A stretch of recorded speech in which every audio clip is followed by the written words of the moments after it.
Punjab police में lady कांस्टेबलान के लिए सर आप कुछ नहीं बताते, गर्ल्स के लिए भी वीडियो बनाया करें, गर्ल्स के लिए भी हम लोग भी इंतजार कर रहे होते हैं। तो देखिए आज की वीडियो जो है आप दोनों के लिए है, गर्ल्स के लिए और बॉयज़ के लिए भी, मेल फीमेल दोनों इससे फ़ायदा उठा सकते हैं। पंजाब पुलिस में जितनी कांस्टेबलान की भर्तियां हो रही हैं और उसके बाद भी जो आपका इंटरव्यू होगा उसके लिए भी ये वीडियो मौजूद होती हैं। बेटा गौर से देखा करो इनको, 10 मिनट आपने गौर से देखना है, एक एक जुमले पे गौर करना है, तवज्जो करनी है। और कांस्टेबलान लेडी कांस्टेबलान जरा गौर से सुन लीजिए आप लोगों ने करना क्या है। इससे पहले जो मेरी वीडियो आ गई है उसमें मैंने आपको बता दिया रोल नंबर स्लिप्स के बारे में और पेपर्स के बारे में, कहाँ कहाँ किस किस के पेपर होंगे मैंने डिटेल से बता दिया। उस वीडियो को गौर से देख लीजिएगा, जिन लोगों ने नहीं देखी वो भी।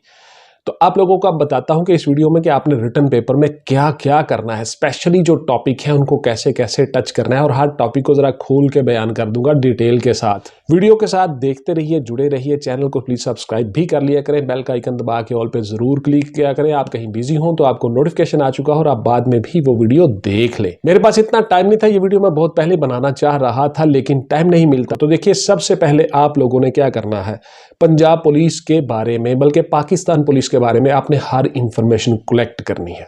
पंजाब पुलिस कितने हिस्सों में डिवाइड है, इसके चीफ कौन होते हैं, इसके सब चीफ कौन होते हैं, सीसीपीओ साहब कौन कौन होते हैं, सीपीओ साहब कौन होते हैं, आरपीओ साहब कौन होते हैं, ओहदे, रैंक्स, सैलरी, इख्तियारात, सब चीज़ें आपने नोट करनी है। उसके बाद सीट्स अलग हैं और रैंक्स अलग है, रैंक्स के नाम अलग हैं। लोगों को यही नहीं पता कि एसएचओ का रैंक अलग है और एसएचओ एक सीट का नाम है।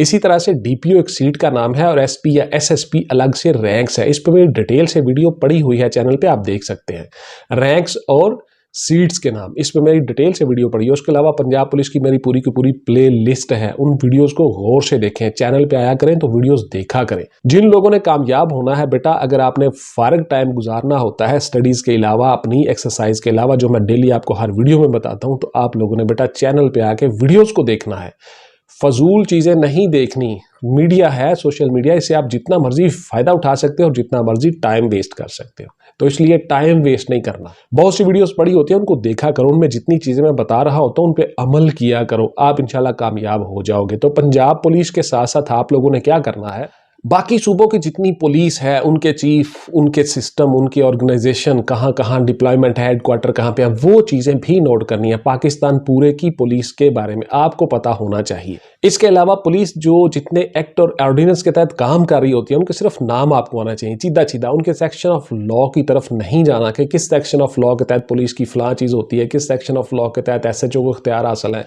ये चीजें आपने नहीं करनी। सिर्फ आपको पता होना चाहिए कि पुलिस एक्ट कब आया था, पुलिस ऑर्डर्स कब आए थे, पुलिस रूल्स कब आया था, पुलिस ऑर्डर 2002 का भी इनॉग्रेट हुआ था, गवर्नमेंट किसकी थी, एटसेट्रा। यानी आपको इंफॉर्मेशन डिपार्टमेंट के मुतल्लिक जरूर होनी चाहिए जिस डिपार्टमेंट में आप भर्ती होने जा रहे हो। इसके अलावा मैंने आपको बता दिया रैंक्स और सीट्स का आपने पता करना है। उसके बाद फिर आपने ये सारी की सारी, आपको कहीं जाने की जरूरत नहीं है, मेरी वीडियोस पड़ी हुई है चैनल पे बेटा, आप लोग देख सकते हो, उससे फायदा उठा सकते हो। बहुत सी चीजें मैंने शेयर की हुई हैं और इस चैनल पे आपको पेट इंफॉर्मेशन मिलती है। ऐसा नहीं है कि कहीं से कोई सुनी सुनाई बातें, हमने ये सारे काम खुद किए हुए हैं, डिपार्टमेंट में काम किया हुआ है, इसलिए आपको गौर से बता रहा हूँ। ये चीजें गौर से आपने भी सुननी है, 10 मिनट की वीडियो है, इसको स्किप नहीं करना किसी सूरत। उसके बाद जी आप लोगों ने बीइंग अ मुस्लिम, मैं आपको बार बार बताता हूँ हर वीडियो में, आप लोगों ने Islamic studies, Islamic history and culture, history of Indo पाक, इस्लामिक रेफरेंस के हवाले से इंडो पाक में कैसे कैसे इस्लाम नाफज हुआ, कैसे आया, किन किन लोगों ने काम किया, नदवतुल इस्लाम क्या था, उसके बाद जी सर सैयद ने कितना काम किया, उसके बाद जी जमीयत इस्लाम ने कितना काम किया, उसके बाद फिर जितनी भी चीजें हैं, हजरत मुजद्दिद अल-अफ़सानी कौन थे, उन्होंने कितना काम किया, इन सब के ऊपर सवाल आते हैं, क्वेश्चंस आते हैं। उससे अगर पीछे आप चले जाओ, सबसे पीछे जहां से शुरू हुआ सरकार दो आलम सल्लल्लाहु अलैहि वसल्लम, आका दो जहां, उनकी हिस्ट्री, उनकी तारीख, उनकी गज़वात, कहाँ कहाँ किन किन जंगों में हिस्सा लिया, क्या क्या किया, उनकी एडमिनिस्ट्रेशन कैसी थी, फतह मक्का, मदीना में क्या इंतजाम हुआ, ये सारी की सारी चीज़ें। उसके बाद सुलह हुदैबिया है, उसके बाद फिर फतह मक्का है, उसके बाद मिसाके मदीना है, ये सारी की सारी चीज़ें आपको आनी चाहिए, पता होना चाहिए, इनके सेक्शंस का पता होना चाहिए, एग्रीमेंट क्या क्या हुए थे, चारों खुलफाए राशिदीन पे आपने काम करना है, उनके एडमिनिस्ट्रेशन, उनके दौर, उनमें क्या क्या इस्लाहात हुई, ये चीजें आपने नोट करनी है। उसके बाद फिर आगे आपके बरसगीर में आ जाना है, यानी इस्लामिक हिस्ट्री एंड कल्चर पे भी काम करना है। और बीइंग अ मुस्लिम आपको पता होना चाहिए कि आपके अरकान इस्लाम क्या है। उसके बाद फिर आपकी नमाज, नमाज जनाजा, कुरान मजीद के आयात, उसके बाद फिर नमाजों के बारे में, वजू के बारे में, सुन्नत, हैडिथ, ये तमाम चीजें बेटा आपको आनी चाहिए। इन सब पे हमने अपने नोट्सों में डिटेल से बताया हुआ है। आप वो नोट्स ले सकते हैं, उनसे फायदा उठा सकते हैं और देख सकते हैं, पता कर सकते हैं कि कहां कहां से आपने इंफॉर्मेशन कलेक्ट करनी है। मैंने बहुत सी चीजें रिटन फॉर्म में आपको नोट्सों के जरिए से दी हुई हैं, आप उन नोट्सों से फायदा उठा सकते हो। उसके बाद जी आपका जो अगला टॉपिक आ जाता है बेटा, वो है आप अपने मुल्क के बारे में, यानी हिस्ट्री ऑफ पाकिस्तान, यानी बीइंग इनॉग्रेट से पहले, यानी पाकिस्तान बनने से पहले से लेकर, यानी 1857 1857 जंगे आज़ादी से लेकर उससे पहले भी अगर आप आ जाओ तो ईस्ट इंडिया कंपनी के बरसगीरी में आने तक, वहां से आप शुरू करो, 3 पोर्शन बना लो ईस्ट इंडिया कंपनी के। उसके बाद फिर आके 1857 से 47 पाकिस्तान मूवमेंट, और 47 से ऑनवर्ड आज तक टू डेट। आप इनको 4 पोर्शन 3 पोर्शन में तकसीम कर लो। उसके बाद इसकी हिस्ट्री को कैसे कैसे लेना है, कैसे कैसे करना है, हिस्ट्री में हर साल के क्या क्या करने हैं, 10 साल डेकेड आपने किस तरह से उसको हल करना है, ये सारी चीजें हमने नोट्सों में बताई हुई हैं। आप वहां से फायदा ले सकते हो। आपको किसी अकेडमी में जाने की जरूरत नहीं पड़ेगी, किसी बंदे के पास जाने की जरूरत नहीं पड़ेगी। एक एक चीज मैंने नोट्सों में डिफाइन कर दी है और खोल के बयान कर दी है आप लोगों के लिए डिटेल के साथ, और मैंने इसके सारे स्केच भी बना के साथ साथ दे दी है, इसलिए वो नोट्स आपको बड़ा फायदा दे सकते हैं। और उसके बाद जी जितनी मेरी वीडियोस पड़ी हुई हैं पुलिस के मुतल्लिक, इंटरव्यू के मुतल्लिक, रिटर्न के मुतल्लिक, वो सारी की सारी भी जरूर देख लिया करें, इंशाल्लाह आप कामयाब हो जाओगे।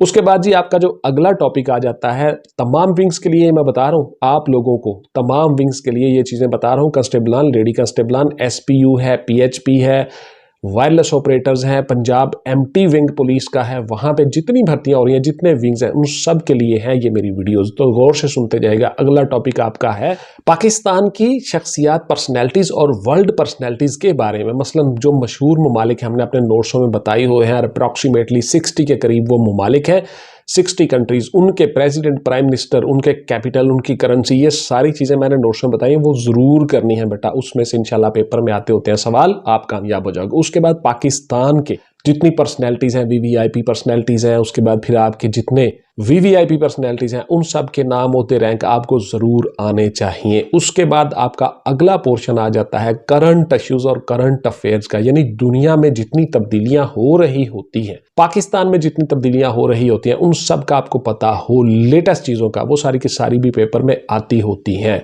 और उसके बाद आपका जो मोस्ट फेवरेट टॉपिक है और जिसमें आप बहुत ज्यादा काम कर सकते हो, जिसमें आपने शुरू से काम किया हुआ है, from the beginning, first class से जो आपने काम शुरू किया हुआ है, जितनी आपने एकेडमिक्स एजुकेशन हासिल की है, मिसाल के तौर पर आपने 16 साल तालीम हासिल की है, 14 साल की है, 12 साल की है, वट एवर जो भी आपने पढ़ा है, उसमें जितने आपके क्वेश्चंस आते हैं, वो सबसे ज्यादा क्वेश्चन आते हैं, उनको जरूर आपने तैयार करना है अच्छी तरह से। जैसा मैंने बताया हुआ रोजाना कि आप 5 MCQs कर लो, 10 कर लो, नोट्सों में मैंने हर चीज गाइड की हुई है कि आपने करना क्या है, किस तरह से कहां से मटेरियल कलेक्ट करना है, ये सारी चीजें मैंने बताई हुई हैं। तो आपने उसी तरीके से उन चीजों को चलना है। उसमें 10 आपके जो मेन टॉपिक है वो है आपका फिजिक्स है, केमिस्ट्री है, बायो है, मैथ है, इंग्लिश है, उर्दू है, आपका कंप्यूटर है, इस्लामिक स्टडीज है, पाक स्टडीज है, इसके अलावा आपकी एवरीडे साइंस है, जियोग्राफी है। इन सब चीजों को आपने गौर से पढ़ना है, देखना है, उन पे अमल करना है। इनका डाटा आपने कलेक्ट करना है। आपके अप्रॉक्सीमेटली 40 to 55 या 50% तक क्वेश्चंस आते होते हैं एकेडमिक्स में से, तो इसलिए आपने इन चीज़ों को बड़े गौर से तैयार करना है। और ये सबसे बड़ा पोर्शन होता है आपके पेपर का, तो पेपर के बारे में भी मजीद बताता जाऊंगा इंशाल्लाह। हर वीडियो को गौर से देखते जाएगा, पेपर आपने अटेम्प्ट कैसे करना है, ये भी एक आर्ट और फन और टेक्निक है। जो लोग पेपर अच्छी तरह से अटेम्प्ट कर लेते हैं वो ज्यादा नंबर ले जाते हैं और ज्यादा कामयाब हो जाते हैं। पेपर वाले दिन भी बहुत सी चीजें होती हैं जिसमें आपने केयरलेसनेस करके, यानी लापरवाही करके आप बहुत से नंबर गंवा देते हो, वो भी इंशाल्लाह बताऊंगा, अगली वीडियोस में देखते जाइएगा। तो आप लोग पेपर में बैठने के अहल हो गए, मैंने आपको तरीकाकार बता दिया, और से जो पहली वीडियो आई हुई है उसमें मैंने बता दिया कि आपने रोल नंबर स्लिप्स कहां से लेनी है और पेपर किस किस शहर में होंगे, डिटेल से हर चीज बता दी। इस वीडियो में मैंने आपको बता दिया कि आप लोगों ने किस किस पोर्शन पे मेन काम करना है, फोकस किस पोर्शन पे रखना है, और उसके अलावा जितने टॉपिक हमने बताए हुए हैं 99, उन पे काम करते रहना है, रोजाना डेली हर रोज पढ़ना है और फिजिकली भी काम करना है। मेहनत करनी है बेटा, मेहनत करने की आदत डाल लो। लैसल इंसानी इल्ला मा सआ, ये मेरी अकेडमी का लोगो भी है, बुखारी स्पीक्स अकेडमी का, कि जो जितनी मेहनत कर लेगा वो उतना पा लेगा। जिसने जितनी मेहनत की, रब्बे कायनात फरमाते हैं, उसको मैं उतना ही अता करता हूँ। तो आप लोग जो मेहनत ज़्यादा कर रहे होते हो, बच्चे जो स्मार्ट वर्क कर रहे होते हो, दिन रात कोशिश कर रहे होते हो, देख रहे होते हो, अपने टारगेट की तरफ बढ़ रहे होते हो, वो असल में अल्लाह के हुक्म की तामील कर रहे होते हो आप लोग। क्योंकि रब्बे कायनात का जो फरमान है उसी के मुताबिक आप चल रहे होते हो, इसलिए फिर आपको वो नवाज देता है, आपको दे देता है, एफर्ट आपकी जितनी ज़्यादा होगी। तो इसलिए जो लोग अल्लाह के हुक्म की तामील कर रहे होते हैं वही कामयाब होते हैं, याद रखिएगा। इसके साथ साथ बेटा आप लोगों ने नमाज भी पढ़नी है और अल्लाह की तरफ रुझान भी रखना है, और अल्लाह की मदद शामिल हाल रहनी चाहिए आपके, और अल्लाह का जिक्र भी ज़रूर किया करें। मैं अक्सर वीडियो में बता दिया करता हूँ आप लोगों को, इस वीडियो में एक तस्वीर भी शेयर कर देता हूँ। या सलाम या मोमन या अल्लाह, या सलाम या मोमन या अल्लाह, सीन के ऊपर ज़बर है। तो इस तस्बीह को भी आप रोज़ाना पढ़ा करें, कम अज़ कम 300 दफ़ा, ज़्यादा से ज़्यादा जब भी आप पढ़ते जाओ, उठते बैठते सोते जागते, करवटों के बल। अल्लाह कुरान में फरमाते हैं कि मुझे हर हर लम्हे करवटों के बल, सोते उठते बैठते याद किया करो। तो इसलिए आप लोगों ने हर वक्त ये तस्बीह कर सकते हो और अल्लाह को अपने शामिल हाल रख सकते हो। अल्लाह मियाँ हर वक्त आपके साथ है, आपकी शायरक से भी करीब है, लेकिन जिक्र करोगे तो फिर अल्लाह फरमाते हैं फ़ज़्कुरूनी अज़्कुरकुम, तुम मेरा जिक्र करोगे मैं तुम्हारा जिक्र करूँगा। तो फिर आप लोग अल्लाह के नज़दीक हो जाओगे, और ज़्यादा नज़दीक। तो इसलिए आप लोगों को ये भी साथ साथ करना है। तो ये थी जी मेरी आज की वीडियो के पंजाब पुलिस में कांस्टेबलान, लेडी कांस्टेबलान किन किन टॉपिक्स पे तवज्जो दें। इंशाल्लाह मिलते हैं किसी अगली वीडियो में। टिल देन टेक केयर, अल्लाह हाफिज़ एंड गुड बाय। पाकिस्तान जिंदाबाद।